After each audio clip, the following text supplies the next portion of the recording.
십자가 그 사랑, 십자가 그 사랑 멀리 떠나서 무너진 나의 삶 속에 잊혀진 주 은혜 돌 같은 내 마음 어루만지사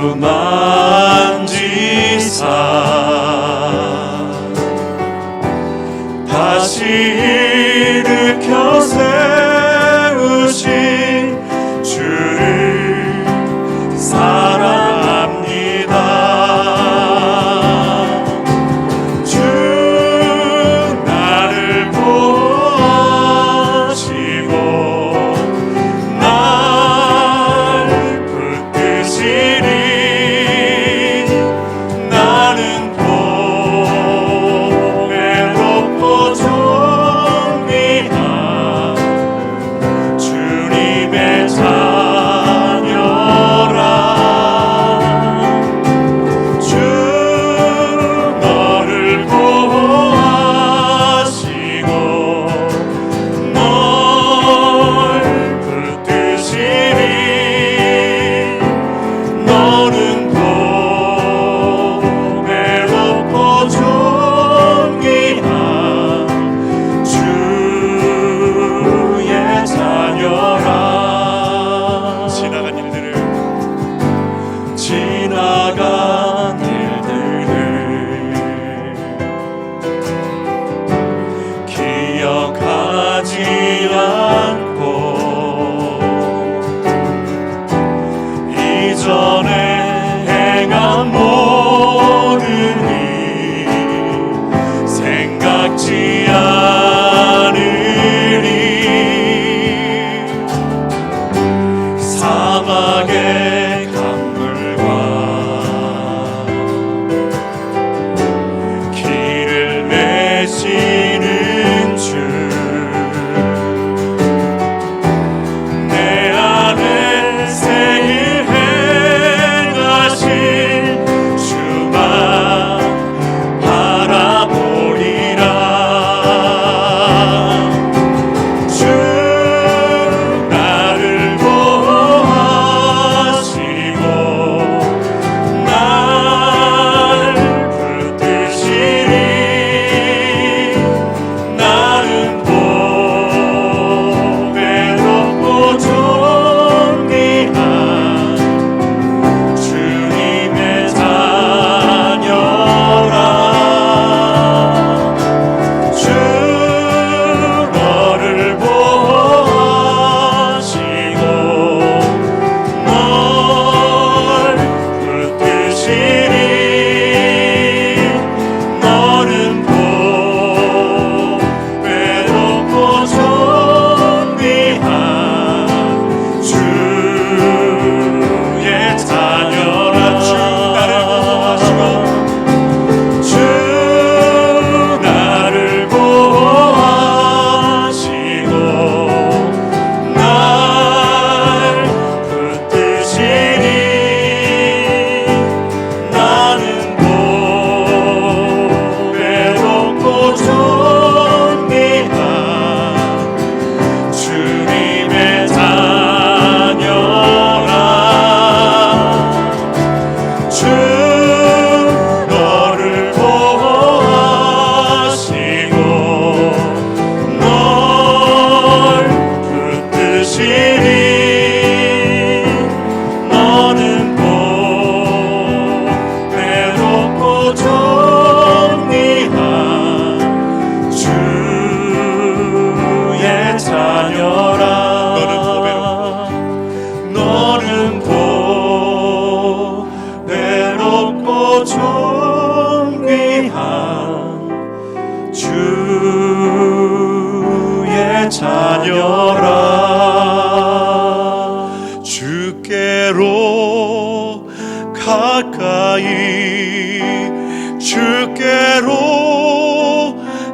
가오니 나의 갈 길 다가도록 나와 동행하소서.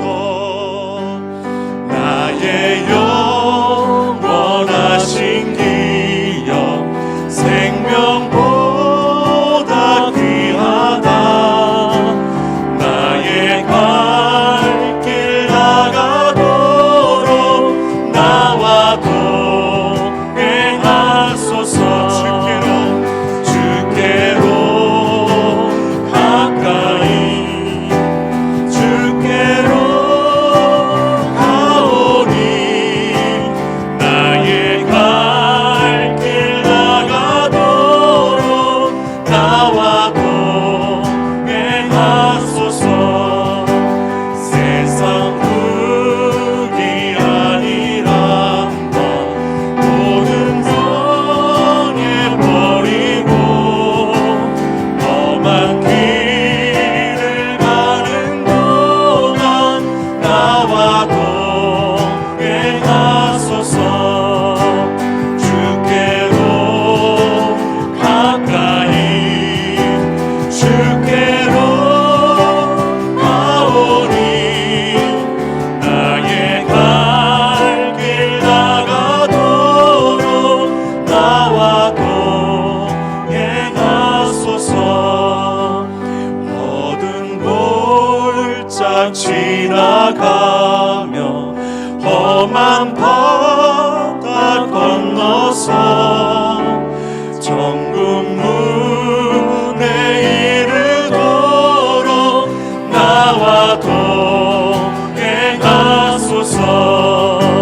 주께로 가까이 주께로 가오니 나의 갈 길 나가도록 나와 동행하소서.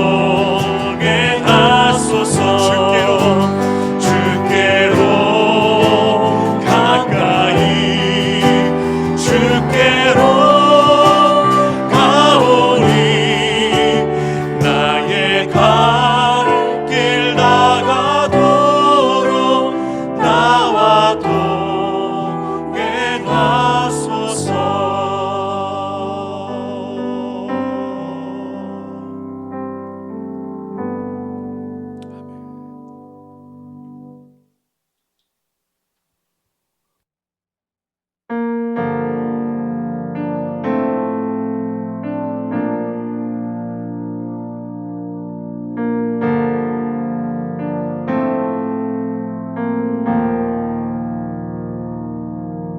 오 영원하신 주, 온 세상 주께 속했네. 모든 만물 사라져가도 주 말씀 영원해. 오 영원하신 주, 온 세상 주께 속했네. 모든 만물 사라져가도 주 말씀 영원해.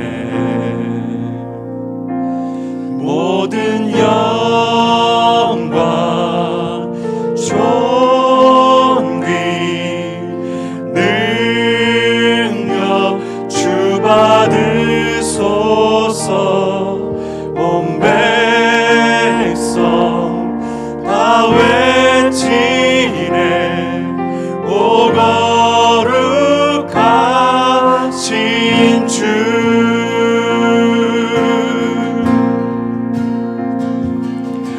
오 살아계신 주, 지금도 역사하시네. 죄와 슬픔 우릴 덮어도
우리 다 주 앞에 나가 받은 멸류관 주께 드리며 주 경배 드리리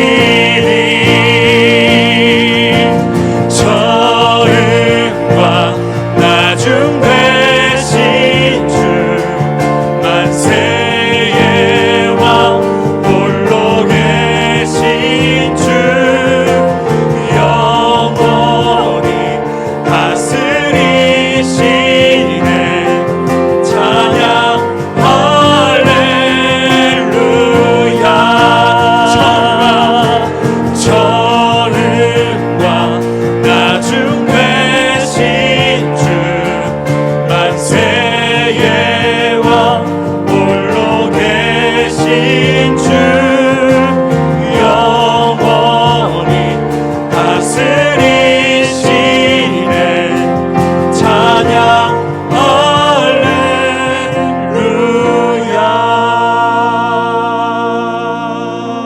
할렐루야 주 다시 오실 때 우리 다 주 앞에 나가 받은 멸류관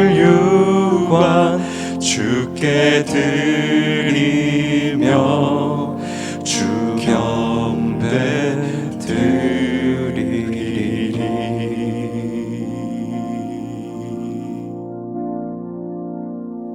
시간에 예배를 위해서 함께 기도하기 원합니다.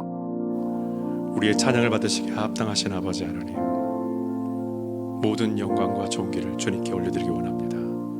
시간에 우리 예배를 받으시고 우리 모두에게는 한없는 은혜를 더하여 주시옵소서. 시간의 예배를 위해 그리고 성령의 임재를 위해 우리 이 자리 가운데 우리 주님께서 함께 하심을 믿음으로 함께 기도하며 나가기 원합니다. 기도하겠습니다. 아버지 하나님,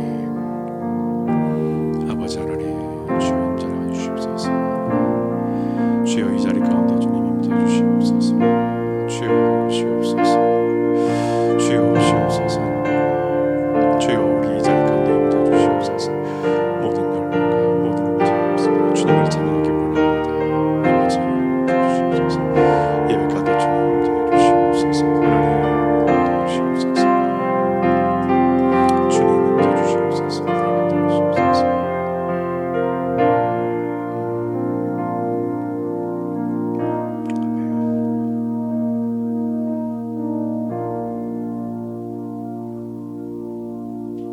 요한일서 묵상 오늘 마지막 시간입니다. 오늘은 다시 한번 일깨우려는 것이란 주제로 요한일서 5장 13절부터 마지막 21절의 말씀을 함께 나누도록 하겠습니다. 자, 오늘 말씀은 21절까지 저와 함께 봉독하도록 하겠습니다. 이미 하나님의 아들을 믿고 있는 여러분에게 이런 글을 써 보내는 것은 여러분이 영원한 생명을 가지고 있다는 사실을 다시 한번 일깨우려는 것입니다. 우리가 무엇이든지 하나님의 뜻에 맞게 구하면 하나님께서는 언제든지 들어주신다는 확신을 가지십시오. 우리가 하나님께 기도할 때 하나님께서 듣고 계신다는 것을 분명히 믿으면 하나님께서 우리의 요구에 반드시 응답해 주시리라는 것도 의심할 필요가 없습니다. 만일 어떤 형제가 죄를 지었거든 영원한 죽음에 이르지 않도록 그를 위해 하나님께 용서를 구하십시오. 그의 죄가 지나친 것이 아니라면 하나님께서 생명을 건져주실 것입니다. 그러나 죽음을 부를 만큼 큰 죄를 지었다면 그를 위해 기도한다 해도 소용이 없습니다. 물론 모든 악이 다 죄입니다. 그러나 나는 여기서 일반적인 죄를 두고 말하는 것이지 죽음에 이르는 죄에 대해서 말하는 것은 아닙니다. 하나님의 가족이 된 사람은 죄를 지을 수가 없습니다. 하나님의 아들인 그리스도께서 그를 붙잡고 계시기 때문에 악마가 손을 뻗칠 여유가 없는 것입니다. 우리는 하나님의 자녀가 되었지만 우리 주변의 모든 세상은 악한 자의 세력과 지배 아래에 있는 것을 우리는 알고 있습니다. 또한 하나님의 아들인 예수 그리스도께서 오셔서 우리에게 참 하나님을 알고 찾도록 도와주셨다는 것도 알고 있습니다. 그 덕분에 우리는 지금 유일하고 참되신 분, 곧 하나님의 아들 예수 그리스도 안에 살고 있습니다. 그분이야말로 참 하나님이며 영원한 생명이십니다. 사랑하는 자녀들이여, 그러니 여러분의 마음속에 하나님의 자리를 차지한 우상이 있거든 곧 그것을 없애버리십시오. 아멘. 여러분이 기도에서 받은 응답 중에 가장 극적인 응답 혹시 기억나시나요? 저는 지금도 기억납니다. 제가 청년 시절에 하나님께 이런 기도를 한 적이 있습니다. 참 힘들고 어려웠던 시기에 어떻게 보면은 목회를 계속 할 것이냐 말 것이냐, 사람답게 살 것이냐 말 것이냐에 대한 문제 가지고 기도했었습니다. 하나님, 이 목회의 길을 간다는 것이 저에게는 너무나 어렵고 두렵습니다. 제가 이렇게 통곡을 했어요. 그때에 하나님께서 저에게 이렇게 말씀하십니다. 대호야, 나를 만나라. 저는 그 음성이 오늘 저를 이 자리까지 오게 하셨다는 것을 너무나 감사하게 여기고 있습니다. 하나님은 제가 그때 겪고 있었던 이 엄청난 인생의 고통을 제 방법대로 해결하지 않도록 저를 절대로 내버려 두지 않으셨다는 겁니다. 저는 기도에 대해서 그래서 확신이 있습니다. 기도는 생명이다라는 겁니다. 예수님께서 겟세마네 동산에서 하신 기도는 우리를 살리고 영원한 생명을 주시기 위한 최후의 주님의 눈물이었고 몸부림이었습니다. 자, 그런데도 우리는 예수 그리스도의 이 십자가를 묵상할 때에 자칫 모든 신경을 이 죄 사함에만 집중할 때가 있습니다. 하지만 주님이 지셨던 이 십자가는 영생을 위한 죄 사함이었다는 것을 여러분 잊지 마십시오. 사도 요한의 저술 중에 복음서와 이 서신서는 이 각각의 중요한 목적을 가지고 있습니다. 먼저 사도 요한이 썼던 이 요한복음은 예수를 믿고 영생을 얻도록 하기 위해서 저술된 것입니다. 그리고 오늘 우리가 읽고 있는 이 요한 1서는 영생을 이미 소유하고 있다는 그 사실을 다시 한번 재인식시키기 위해서 저술된 것입니다. 그렇기 때문에 여러분, 요한복음 3장 16절 우리가 너무나 잘 아는 말씀에 보면 어떻게 하면 영생을 얻을 수 있는가에 대한 방법이 나옵니다. 하나님이 세상을 이처럼 사랑하사 독생자를 주셨으니 누구든지 저를 믿는 자마다 멸망하지 않고 영생을 얻게 하려 하심이라. 그 독생자를 믿는 자마다 멸망치 않고 무엇을 얻는다고요? 영생을 얻게 하려 하신다. 자, 요한 복음에서는 그렇게 영생을 얻을 수 있는 방법을 얘기했다면 우리가 읽었었던 바로 오늘 요한 1서 5장 13절은 이렇게 말합니다. 우리가 영원한 그 생명을 가지고 있다는 사실을 다시 한번 일깨워 주기 위해서 내가 이 글을 씁니다. 이게 요한이 요한 1서를 쓴 목적입니다. 자, 그렇다면 여러분, 왜 예수님은 십자가 고난을 죄 사함으로 끝내지 않고 영원한 생명을 주려고 하셨을까요? 여러분, 영생은 창조주 하나님이 세상을 향해 베푸신 유일한 목적입니다. 영생은 죽음 이후부터 효과를 발휘하는 사망보험이 아닙니다. 영생은 우리를 위해서 하나님의 아들이 오셔서 우리를 구원하심으로 이미 죽은 사람처럼 순간을 위해서만 살아가던 우리에게 완전히 다른 삶의 영혼의 시간들을 살아갈 수 있도록 하신 것이 바로 영생인 줄로 믿습니다. 여러분, 죽음 이후에 천국 가서 하나님을 찬양하고 그분과 영원히 동행하는 것이 아니라 하나님께서 우리를 구원케 위해서 보내신 예수 그리스도를 구주로 믿는 바로 그 순간부터 천국에서의 삶처럼 우리는 주와 동행하고 그 주님을 찬양하고 기뻐하고 감사하며 예배하는 삶으로서 진정한 영생의 삶을 같이 출발한다는 것입니다. 그래서 사도 요한은 우리에게 영원한 생명을 가지고 있다는 그 사실을 다시 한번 일깨워 주기 위해서 이 편지를 썼습니다. 다시 말하면 우리 마음 가운데 하나님과의 그 영원한 동행, 영원한 생명으로서의 삶이 만약에 그 불씨가 꺼져 있었다면 다시 한번 이 말씀을 통해서 영원한 하나님 나라의 삶, 영원한 생명의 삶을 살아내시기를 주님의 이름으로 축원합니다. 레비 제크라이스라는 사람이 목사님입니다. 이제 돌아가셨습니다. 그분이 말했던 말씀이 지금도 저에게 큰 감동이 됩니다. 순간을 위해 살지 말라는 거예요. 세상이 예수를 만나기 전까지는 오직 이 순간만을 위해서만 삶을 살았었습니다. 그래서 참지 못하고 복수해야 했고 한 번 사는 인생이라는 그 생각 때문에 자기의 유익을 위해서 모든 것을 한순간에 태워버렸던 것이 예수를 만나기 전 영원한 영생의 그 삶을 얻기 전에 우리들의 모습이에요. 어차피 죽으면 가지고 가지도 못할 건데 에라 모르겠다 마음껏 써버리고 가자. 그렇게 배짱으로 우리가 지금까지 살아왔었다는 것입니다. 하지만 영생을 약속받은 하나님의 자녀는 죽음 이후에도 가지고 갈 것을 소유하며 사는 사람들입니다. 곧 그것이 우리의 구원자 예수 그리스도입니다. 복음은 세상을 향해서 예수가 실존했다고 절대로 설득하지 않습니다. 오히려 세상이 세상을 향해서 복음의 그 불확실성을 설득하려고 갖은 노력을 다합니다.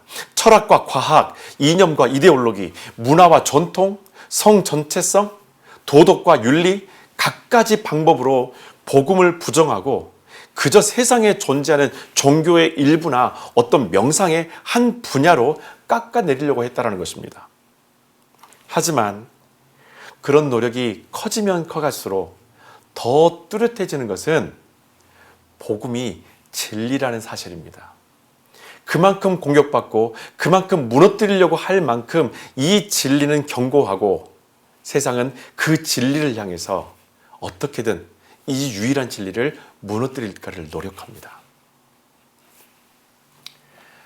신학생 시절에는 왜 교회를 다녀야 하느냐고 묻는 질문에 교회를 다니면 유익한 것들을 많이 얻게 된다고 참 여러 가지 많은 이야기들을 쏟아냈었습니다.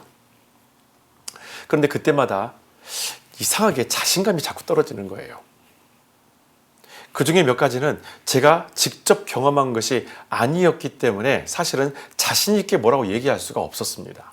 그리고 무엇이 영생의 기쁨인지, 왜 교회를 다니는 것이 기쁨인지, 왜 교회를 다녀야 하는지, 왜 예수를 믿어야 하는지에 대해서 분명하게 제 안에 뭐라고 설명할 수 있는 무엇인가가 없었다는 겁니다. 그러다가 제가 밴쿠버에 와서 드디어 제가 발견하게 되었어요. 복음은 논리로 설득하는 것이 아니라는 겁니다. 이미 우리의 모습 속에 복음이 살아있음을 보인다면 사람들은 우리에게 따지기 위해서 묻는 것이 아니라 궁금해서 알려달라고 다그치는 것이라는 것을 우리는 알게 됩니다. 제가 그 복음을 제 안에 온전히 누리지 못했기 때문에 물어봤었던 사람들에게 저는 마치 저에게 따져들는 것처럼 그렇게 싸우려고 같이 대들었던 제 모습이 있었습니다. 그러나 그 복음이 내 안에, 그 말씀이 내 안에, 그 귀한 영생의 삶이 내 안에 들어오는 순간부터 누군가 그것에 대해서 물어보게 되면 아, 갈급해하고 있구나, 궁금해하고 있구나, 알고 싶어 하구나. 그래서 그에게 복음을 전하고 무엇보다도 저는 한마디로 왜 교회를 다녀야 되는가? 교회 다니면 뭐가 달라지는가? 교회 다니는 좋은 점이 뭔가? 저는 이렇게만 설명합니다. 너무 좋습니다. 너무 좋습니다. 뭐라 설명할 수 없을 만큼 너무나 좋습니다. 여러분 어떻게 이런 일이 가능할까요? 우리가 영생의 삶을 이미 살고 있기 때문에 이 모든 것들이 가능한 것입니다. 여러분 주님이 주신 이 영원한 생명은 우리의 일상을 완전히 바꿔놓았습니다. 오늘 말씀 속에서 우리가 몇 가지를 한번 찾아보죠. 첫 번째는 이것입니다. 가장 큰 변화는 삶의 중심이 바뀌었다는 겁니다. 우리가 예수를 믿어도 변하지 않는 것은 우리가 매일 움직이는 동선이 있습니다. 이전에는 이러한 동선이 우리의 중심이었기 때문에 영원한 생명을 얻은 자의 그 일상으로는 사실은 이 동선을 따라간다는 것 자체가 많은 충돌을 겪게 됩니다. 그런데 이 영원한 생명을 얻은 자의 일상은 반대로 오늘과 같이 변함없이 내 삶의 그 동선 가운데 그 동선이 변하지는 않지만 그 주님께서 우리 하나님께서 내 삶의 동선에 함께 참여하시고 이제는 주님께서 이끄시는 삶으로서의 새로운 삶의 동선을 만들어 간다는 겁니다. 이전에는 내 삶의 일정한 동선이 중심이 되었다면 이제는 주께서 중심이 되어지는 그 일상으로 우리는 살아가게 됩니다. 삶의 중심이 바뀌면 바라는 것도 바뀌게 돼 있어요. 영생을 얻음으로 하나님 나라의 삶을 이미 살고 있는 사람은 더 이상 이 땅에서만 누릴 것을 구하지 않고 하늘에서도 기뻐할 것을 구하게 될 것입니다. 14절, 15절입니다. 우리가 무엇이든지 하나님의 뜻에 맞게 구하면 하나님께서는 언제든지 들어주신다는 확신을 가지십시오. 우리가 하나님께 기도할 때에 하나님께서 듣고 계신다는 것을 분명히 믿으면 하나님께서 우리의 요구에 반드시 응답해 주시리라는 것도 의심할 필요가 없습니다. 아멘. 삶의 중심이 바뀐 사람은 무엇을 구하든 하나님의 뜻에 맞게 구하는 것이 오히려 편안함으로 그때부터 다가옵니다. 기도 응답의 기쁨을 알고 있는 사람의 공통적인 특징은 내가 구하는 것이 하나님의 뜻이 무엇인가를 먼저 구하게 된다는 것입니다. 그래서 응답이 올 때까지 오랫동안 기도할 수 있고 그 기다림의 시간 속에서도 역사하시는 하나님을 경험하기 때문에 감사와 기쁨이 절대로 멈추지 않는다는 것입니다. 여러분, 우리는 기도를 하면 할수록 더욱더 내 삶의 주인이 하나님이심을 발견하게 됩니다. 내 기도에 능력이 있는 것이 아니라 그 기도를 들으시는 하나님께 능력이 있음을 알기에 삶의 무게를 완전히 내려놓을 수 있는 겁니다. 지금 여러분이 갖고자 하는 것에 하나님이 들어오시기를 원하십니까? 아니면 하나님이 뜻하신 곳에 내가 들어가기를 원하십니까? 하나님께서 언제든지 우리의 간구를 들어주신다는 확신은 우리가 하나님이 뜻하신 곳에 있기에 가능한 것입니다. 여러분, 기도에는 항상 응답이 있습니다.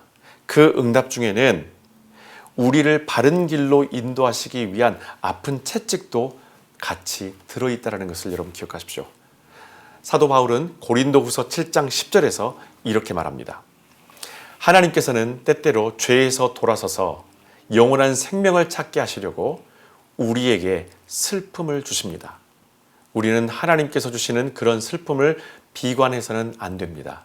그러나 세속적인 슬픔은 참다운 회개의 슬픔이 아닌 까닭에 영원한 죽음을 막아내지 못합니다.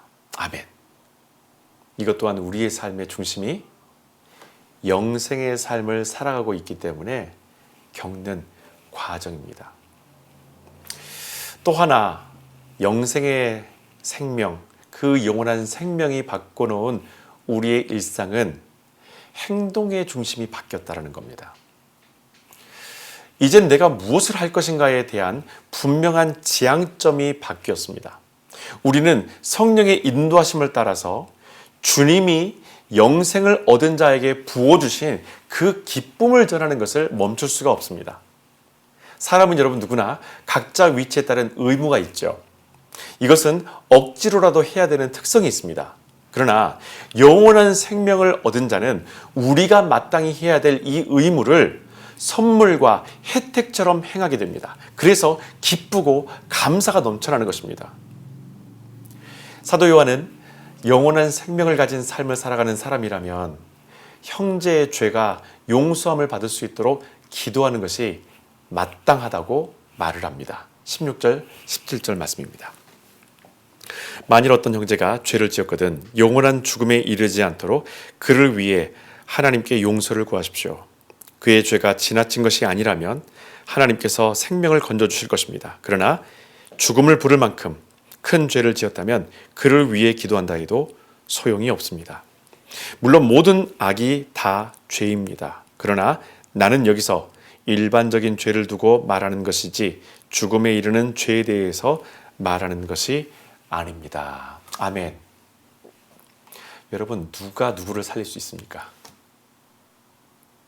살리는 자가 누굽니까? 중보기도자의 기도 때문입니까? 아닙니다. 죄사함은 우리의 기도 덕분에 되는 것이 절대로 아닙니다. 우리가 기도하는 것은 죄 가운데 있는 우리의 형제가 하나님 앞으로 나아가서 스스로 회개하고, 또한 아브라함이 하나님께 소돔이 멸망하지 않도록 의인을 세워서 회개케 함으로써 그 진노를 피하도록 하는 것과 마찬가지입니다. 이렇게 적극적으로 죄에 대해서 저항하는 것은 영원한 생명으로 살아가는 사람에게서 너무나 자연스럽게 나타나는 행동의 변화입니다. 18절 말씀입니다. 하나님의 가족이 된 사람은 죄를 지을 수가 없습니다. 하나님의 아들인 그리스도께서 그를 붙잡고 계시기 때문에 악마가 손을 뻗칠 여유가 없는 것입니다. 아멘. 내가 죄에 대해서 무디어지고 죄와 다시 가까이 서 있다면 그것은 영생의 삶이 아닌 세상적인 삶을 살아가고 있다는 신호입니다. 여러분, 우리가 쉽게 말하는 세상적, 세속적이라는 이 개념은 하나님이 통치하시는 삶에서 우리를 멀어지게 만드는 것을 말합니다.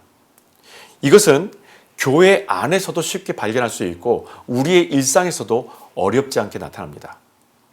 주의 일을 하지만 주의 뜻을 구하지 않고 사람의 계획과 의지로 살아가면서 가끔 필요한 게 있을 때에만 기도하는 습관은 결국에 하나님을 배제해도 결과를 볼 수 있다는 잘못된 신앙의 전통을 만들 수밖에 없습니다. 여러분, 우리가 왜 세상적인 삶을 그래서 포기할 수 없는 걸까요? 왜 우리는 세상적인 삶을 포기해야 되고 세상적인 삶에서 벗어나야 된다고 알고는 있는데 왜 그것을 포기할 수 없을까요? 첫 번째는 이것입니다.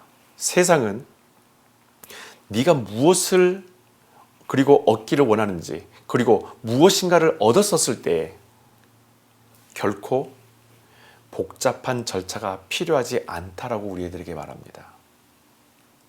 기도도, 기다림도, 양보도, 언제 대답이 올지 모르는 하나님의 음성도 세상에는 필요치 않다고 우리에게 안심시켜줍니다. 세상적인 삶에 가입만 하면 얼마든지 원하는 것을 얻을 수 있다고 말하는 것이 바로 세상이 우리를 향해서 손짓하는 유혹입니다. 또 하나, 우리가 세상적인 삶을 포기할 수 없는 것은 세상은 누구나 다 편법을 쓰기 때문에 우리에게 눈치 볼 필요가 없다라고 말합니다. 모든 법을 다 지키고 모든 성경적인 삶을 다 산다고 해서 하나님께서 그렇게 복을 주시지 않는다라고 사단은 우리에게 유혹을 합니다. 그렇기 때문에 세상은 우리를 향해서 네가 이익을 얻기 위해서는 때로는 편법도 간수하면서까지 너는 열심히 살아야 된다고 얘기합니다. 얼마나 매력적인 얘기인지 몰라요. 그리고 세상은 우리에게 이렇게 말합니다. 누구보다 네가 세상의 중심이지 결코 타인을 신경 쓸 필요가 없다라고 말합니다. 하지만 이런 세상의 달콤한 유혹은 결국 우리를 사망에 이르게 합니다. 우리가 영원한 생명을 가진 자의 그 삶을 살아가게 될 때에 세상 속에서 살아가는 우리의 행동은 바뀔 수 있습니다. 우리가 세상을 바꿀 수 없을지언정 적어도 그 세상 속에서 바뀐 새로운 하나님 나라의 문화로 살아갈 때에 사도들이 복음을 전했던 것처럼 복음이 세상을 향해서 나아갈 수 있다는 것입니다. 그리고 영원한 생명이 바꾸는 가장 중요한 것이 하나 남아 있습니다. 그것은 죽음의 중심이 바뀌었다는 것입니다. 20절 말씀. 또한 하나님의 아들인 예수 그리스도께서 오셔서 우리에게 참 하나님을 알고 찾도록 도와주셨다는 것도 알고 있습니다. 그 덕분에 우리는 지금 유일하고 참되신 분, 곧 하나님의 아들 예수 그리스도 안에 살고 있습니다. 그분이야말로 참 하나님이며 영원한 생명이십니다. 아멘. 예수의 십자가로 인해서 죽음에 대한 모든 두려움과 막연함이 비로소 막을 내리게 되었습니다. 우리는 이미 영생을 얻은 삶을 살고 있기 때문에 허무함으로 가득했었던 죽음이라는 그 단어가 이제는 하나님이 살아계심을 인정할 수밖에 없도록 하는 증표가 되었습니다. 그래서 파스칼은 복음을 도저히 부인할 수 없었다라고 말합니다. 이렇게 말합니다. 나로서는 목이 잘려나갔던 증인들의 말을 믿을 수가 없었다. 거짓말을 뒷받침할 목적으로 이토록 놀라운 자기 희생이 가능할 수 있었겠는가? 예수 그리스도를 통해서 영원한 영생을 이미 얻었기 때문에 이 땅에서의 짧고 허무한 목숨에 예수의 증인들은 연연하지 않았습니다. 여러분, 우리는 예수 그리스도로 인해서 사실 길어야 8, 90년밖에 안 되는 이 감각과 몸의 기억의 이 한계를 사실 무한대로 얻게 되었습니다. 이여름 교수님이 죽음을 앞둔 마지막 인터뷰에서 죽음을 바라보는 새로운 시각을 얻게 되었다고 말합니다. 그러면서 죽음은 생명의 출발점이다 라고 말합니다. 영생을 얻은 하나님의 백성으로 그가 얻은 죽음 앞에서의 선물은 끝을 향해 달려가는 것이 아니라 이 죽음마저도 시작된 곳을 향해서 다가서는 것이라는 것을 이 교수는 깨달았다는 겁니다. 영원한 생명을 가진 사람은 그래서 세상을 향해 새로운 생명을 증거하는 것입니다. 죽음을 빌미로 그 사람의 연약함을 이용해서 예수를 파는 것이 아니라 예수를 믿음으로 얻은 새 생명으로 지금부터 영원의 삶을 살아가는 기쁨을 보게 합니다. 이것은 영원한 삶을 살고 있는 사람만이 가능합니다. 그래서 사도 요한은 요한일서를 통해 우리에게 오늘 마지막으로 다시 한 번 더 이렇게 일깨워 줍니다.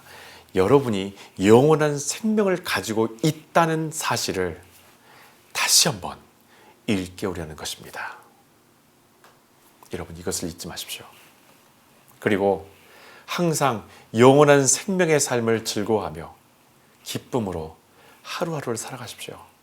그러면 우리가 영원한 생명 가운데 그 영생의 삶을 사는 가운데 능히 이겨낼 수 있고 그 흔적마저도 지워낼 수 있는 놀라운 능력이 생깁니다. 21절 말씀 함께 읽겠습니다. 사랑하는 자녀들이여, 그러니 여러분의 마음속에 하나님의 자리를 차지한 우상이 있거든 곧 그것을 없애버리십시오. 아멘. 요한일서 말씀을 이제 마무리합니다. 요한일서는 하나님의 자녀 된 사람들, 바로 그 백성들에게 다시 한번 우리가 영생의 삶을 살고 있다는 것을, 죽음 이후에 만나는 시간이 아닌 예수 그리스도를 믿음으로 바로 그 순간부터 영혼의 시간을 이미 시작한 저와 여러분을 향해 우리가 어떤 존재로 지금 세상을 살아가야 하는지, 우리가 누구의 자녀이며 또 누구의 자녀이기 때문에 왜 우리가 사랑을 해야 하는지 그것을 다시 한번 깨닫게 만듭니다. 우리는 하나님의 자녀입니다. 핏값으로 사신바된 귀한 자녀가 되었습니다. 주 안에서 영원한 삶을 삶으로 그 영생의 기쁨으로 이 땅에서의 마지막 여정들을 믿음으로 걸어가는 저와 여러분 되시기를 주님의 이름으로 축원합니다. 시간 함께 기도하겠습니다. 요한일서 묵상을